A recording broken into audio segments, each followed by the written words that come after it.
Yaorana le Fénois sur Iti FM, nous recevons Orama et Arina Tei dans Tahiti Vibes qui vont nous parler de l'événement qu'organise la ville de Papeete. Yaorana, Orama. Yaorana. Yaorana, Arina Tei. Yaorana. Qui es-tu?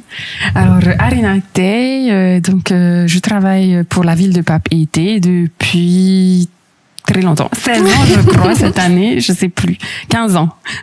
Voilà. Et donc, je suis chargée de mission pour la direction de l'éducation et de la culture. Très bien. Orama, qui es-tu? Yaorana, moi, je suis Orama. Je suis chargée de mission aussi à la direction éducation et culture de la commune de Papeete et responsable de la bibliothèque communale. Oui, c'est vrai. Tu nous en avais parlé déjà. Que va-t-il se passer le vendredi 24 janvier? Donc cette année, la ville de Papeete organise la nuit de la lecture. Deuxième édition. Deuxième édition pour la ville de Papeete. Ah, ok. Voilà, puisque voilà, donc ça aura lieu le vendredi 24 janvier à partir de 16h30 à l'école Teimoana à Patutua. À Patutua. Oui, c'est ça, à Patutua, à côté du snack Lagon Bleu, pour ceux qui connaissent, à Papeete. Voilà. Quel est le thème? Alors, le thème, c'est donc les patrimoines. C'est un thème national puisque l'événement est organisé par le Centre national du livre en France, et c'est eux qui ont proposé le thème.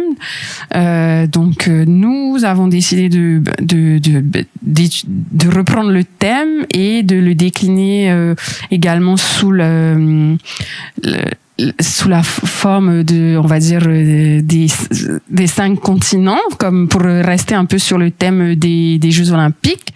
Donc, il y aura des patrimoines des 5 continents qui seront proposés à la découverte. Ok. Et ça s'est organisé comment? C'est qu'avec cette école-là ou il y aura d'autres intervenants?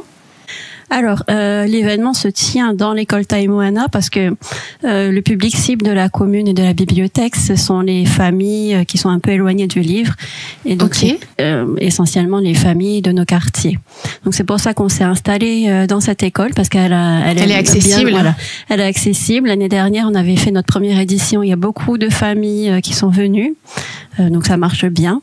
Et puis on est là aussi parce que la bibliothèque est implantée dans l'école pour l'instant.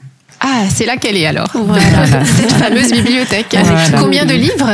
Oh, on doit avoir 7000 livres maintenant. D'accord. De maternelle jusqu'au collège. C'est génial. Et quel sera le programme de cette soirée? Enfin, après-midi. Oui, oui, c'est vrai, fin de journée. Donc, il y aura plus de 20 ateliers qui seront proposés pour le public. On va donner quelques ateliers. Donc, par exemple, les Olympiades en Grèce sont les thèmes. D'accord. Voilà. Sur le Japon, il y aura aussi un atelier sur la vague de Hokusai. Il y aura le Kamishibai. Oui, c'est quoi? C'est ça? C'est un mode de conte japonais. En fait, tu as un petit théâtre en bois dans lequel tu insères des grandes feuilles. À l'avant, tu as les illustrations pour le public et à l'arrière, tu as le texte. Donc, c'est vraiment une méthode ancestrale du Japon. Et ok, rien à voir avec les ombres chinoises, alors c'est complètement différent. Ouais, d'accord. C'est complètement différent. Il y aura aussi un atelier sur le Mexique. Il y aura des ateliers sur la Polynésie avec la navigation traditionnelle. Avec tes faillites. Avec la pirogue à voile. Alors, ce sont des jeunes filles qui sont issues de l'association Afaïté et qui ont créé leur petite structure pour justement pouvoir proposer aux écoles notamment des formations, des ateliers autour de la navigation traditionnelle. Oui, c'est des super filles en plus. Oui, c'est vrai.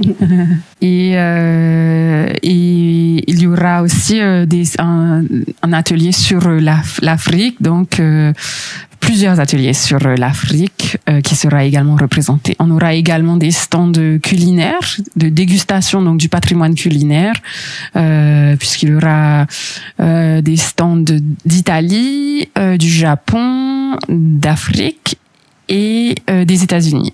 Voilà. Et pas de cuisine française. La cuisine tahitienne sera représentée également. Très bien. Donc il y aura aussi les lectures animées. Ou à haute voix, c'est quoi ça? Par exemple, il y a le kamishibai pour la lecture à haute voix. D'accord. Qui se base sur cette méthode traditionnelle japonaise. On aura aussi pour les lectures animées, en fait, on a un conte Apache qui, pareil, le support est un kamishibai et en fait, on va inviter les enfants à faire vivre le conte en participant, en créant eux-mêmes leurs personnages. Ouais. Quels sont les bienfaits de la lecture? Il y a énormément de bienfaits. Déjà, pour les enfants et les lecteurs, ça nous permet à tous de développer le vocabulaire. C'est très important quand même. Et puis, moi, je trouve que la partie peut-être la plus importante pour moi, c'est l'évasion. Tu prends un livre, t'es immédiatement dans un autre univers que toi-même tu imagines à partir de ce que tu lis. Et je trouve que c'est une des choses les plus formidables du livre. Où que tu sois dans une petite pièce à l'extérieur, tu t'es direct plongé dans un autre monde. Oui, ça suscite l'imaginaire. Voilà. Puis les émotions. Les émotions, la concentration aussi, c'est important. Améliore la mémoire. Voilà. Et ça fait aussi voyager, comme tu dis, l'évasion. Et donc là, l'occasion de voyager avec ces ateliers qui nous permettent de voir les patrimoines du monde entier. Sur les 5 continents. Voilà. Très bien. Et les prochains événements, le quart d'heure de lecture en mars, c'est ça, le festival Partir en livre du mois de juillet. En fait, vous êtes dans une progression tout au long de l'année?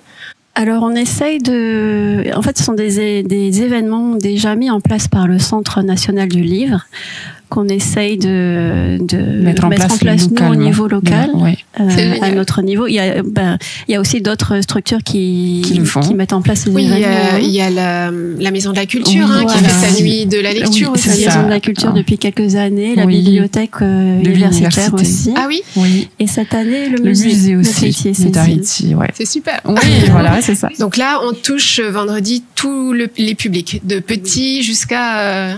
Oui, c'est ouvert à tout le monde. Il y a simplement, il doit y avoir 4 ateliers qui sont par les activités qui sont en place, qui sont réservées aux élémentaires, mais les 16 autres, c'est pour les petits jusqu'aux grands. Et leurs familles. Et leurs familles, bien sûr. C'est surtout. Est-ce que vous avez autre chose à rajouter? On aimerait peut-être saluer les étudiants de l'ICEP, puisque les étudiants de la 3e année de licence de sciences et de l'éducation participent également à la création d'ateliers. Et donc, on aimerait les saluer et les remercier de leur participation. Ils seront combien sur l'événement? Ils seront 24. Voilà, 24, c'est super. Ils sont 24 et ils proposent 6 ateliers. Ça promet une belle après-midi. Oui. On remercie également tous les services de la ville de Papeete, tous nos collègues. Parce que, et vous-même. Oui. On vous remercie.